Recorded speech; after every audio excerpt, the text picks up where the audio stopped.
बोला। पीएम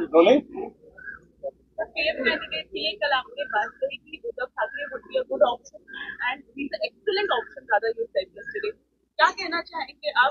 ये मैंने नहीं कहा है, मुझे सवाल पूछा। आप लोग सवाल पूछते हैं तो हम जवाब देते हैं। इंडिया अलायंस किसी भी हालत में 300 पार कर रहा है और उसमें सभी पार्टी के जो हमारे दल के प्रमुख लोग हैं वो डिसाइड करेंगे। जब हमें पूछा गया तो उद्धव ठाकरे ऑप्शन हो के, बोले क्यों नहीं हो सकता।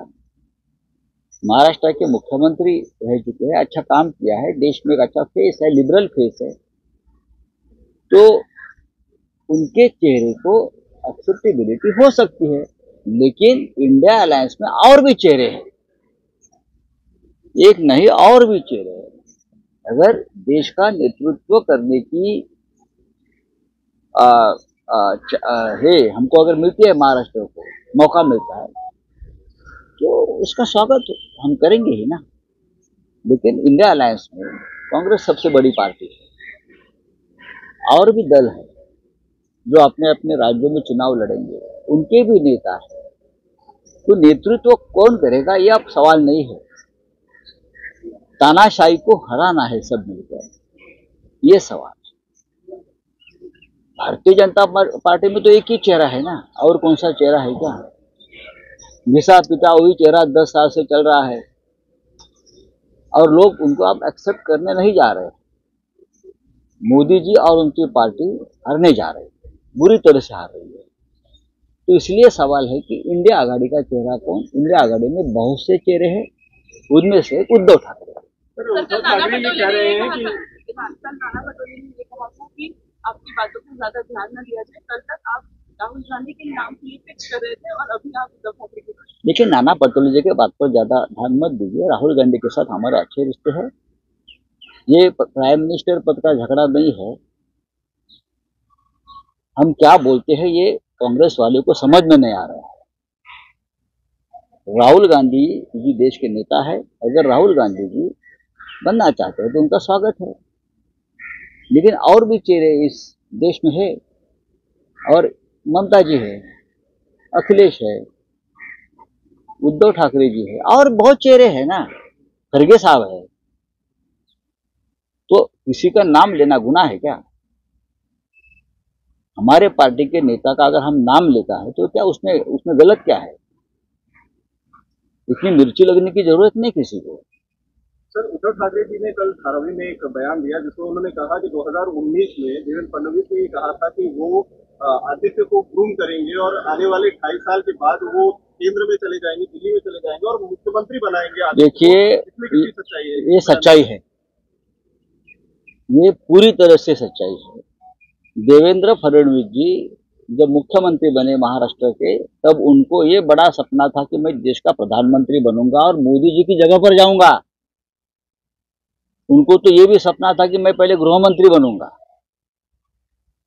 ये उनका बहुत बड़ा एक, इसीलिए तो उनका काट दिया ना और डिप्टी सीएम बना दिया। मैं प्रधानमंत्री बनूंगा, मेरा कद अब इतना बड़ा है कि मैं योगी जी को भी पीछे हटाकर या मोदी जी को भी पीछे हटाकर मैं प्रधानमंत्री बनूंगा। ये उनके दिमाग में चल रहा था।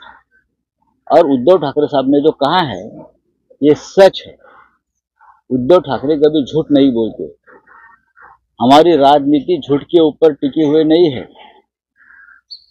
सर, सलीम जावेद की स्क्रिप्ट रोजाना लेकर कुछ नेता आ जाते हैं, ऐसा ट्वीट किए हैं देवेंद्र फडणवीस। तो कह रहे हैं सही समय पर इसका जवाब देंगे, मकुल जवाब देंगे। ये मकुल बिल्कुल छोड़ दीजिए।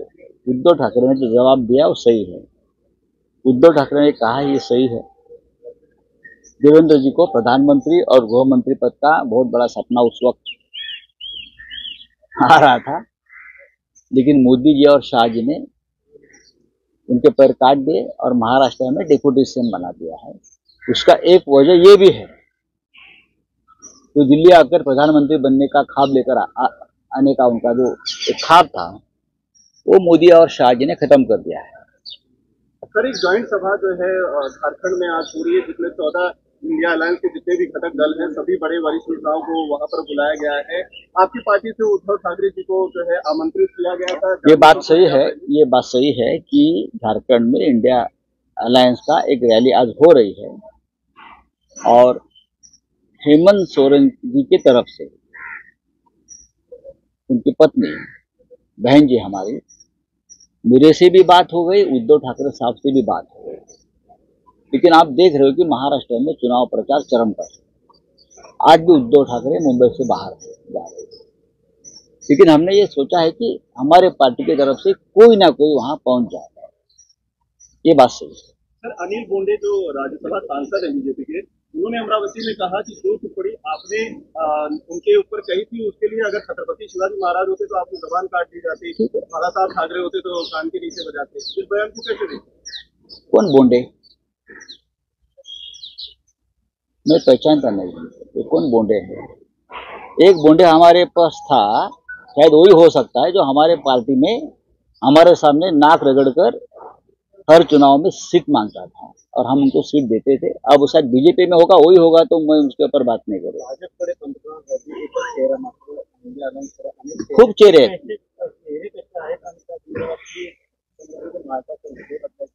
बघा। ह्याच्यावरती असं आहे की आम्ही प्रधानमंत्री पदावरती कधीच चर्चा करत नाही आणि करण्याची गरज नाही, पण आमच्याकडे खूप चेहरे आहेत, त्यातला एखादा चेहरा प्रधानमंत्री होईल। आमची इच्छा आहे की राहुल गांधी जी आहेत त्यांनी नेतृत्व करावं देशात, आम्ही वारंवार सांगत आलो आहे ना।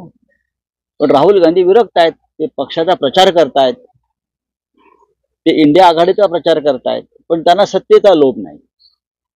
सर, काल सभा झाली इंटरव्ह्यूला, त्यामध्ये उद्धव ठाकरे असे बोलले होते की देवेंद्र फडणवीस यांनी असं वक्तव्य केलं होतं की 2.5 वर्ष आमचे मुख्यमंत्री जाईल आणि 2.5 वर्षातून आधी त्याला मुख्यमंत्री करू। मात्र देवेंद्र फडणवीस आता असं बोलले की मला काही वेळ लागली नाही। प्रत्येक वेडा माणूस हेच सांगतो की मी वेडा नाही, प्रत्येक गुन्हेगार हेच सांगतो की मी गुन्हा केला नाही। ही मानवी स्वभाव आहे आणि त्या मानवी स्वभावापासून देवेंद्र फडणवीस जी सुद्धा वेगळे नाही। उद्धव ठाकरे यांनी जे सांगितलेलं आहे ते 16 आणि सत्य, 100% सत्य आहे। उद्धव ठाकरे यांच्याशी त्यांची चर्चा जी झाली त्यानुसार तेव्हा आमचे संबंध फार चांगले होते। आदित्य ठाकरे यांना मुख्यमंत्री पदावर बसवून मी दिल्लीत जाईन, दिल्लीत अर्थमंत्री होईन, दिल्लीत गृहमंत्री होईन आणि मी प्रधानमंत्री होईन। मी त्यांचं स्वप्न मोठं होतं आणि ते स्वप्न बाळगायला काहीच हरकत नाही। महाराष्ट्राच्या नेत्याला असं नेतृत्व करण्याची संधी मिळणार असेल तर आम्ही नक्कीच त्याच्या पाठीशी उभे राहतो।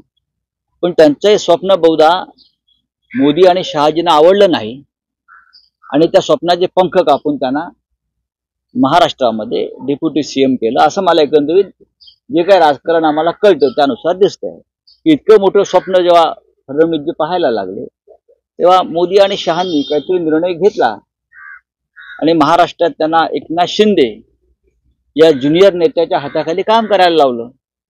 त्यालाच मोदी शहांची राजनीती म्हणतात। अजिबात नाही, अजिबात नाही। हा भूलभुलैया तुमचा आहे, त्या भूलभुलैयात तुम्ही अडकलेले आहात। चलिए, थँक्यू। म्हणणं आहे की हेच ऑप्शन आलं